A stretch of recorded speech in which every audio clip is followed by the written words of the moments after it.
Hello cuties! ఏంటి ఇవాళ మెహందీ కాకుండా ఏ వీడియో వస్తుంది అని చూస్తున్నారా? రోజు మెహందీ వీడియోసేగా చూసింది. అండ్ శివపార్వతి వీడియో కూడా పెట్టేశా.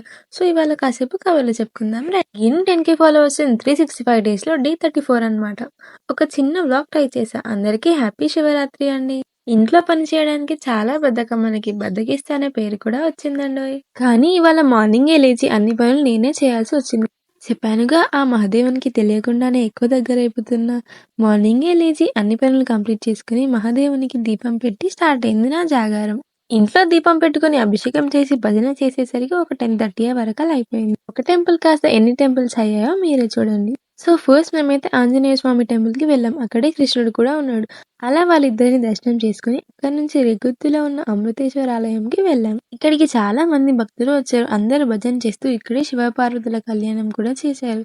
శివుని దర్శనం చేసుకుందాం అనుకుంటే డోర్ క్లోజ్ చేశారు. సో అలా అక్కడి నుంచి విజయపూర్‌లో ఉన్న హనుమాన్ టెంపుల్‌కి వచ్చేసాం. అక్కడ కూడా అభిషేకం చేసి దర్శనం చేసుకొని మళ్ళీ అక్కడి నుంచి కొత్తపల్లిలో ఉన్న శివాలయంకి వెళ్ళేసాం.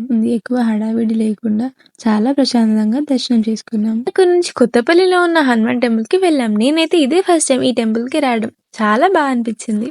శివరాత్రి రోజు టెంపుల్స్‌కి వెళ్ళడం, భజన చేయటమే సరిపోయింది. కానీ చాలా పీస్‌ఫుల్‌గా గడిచింది.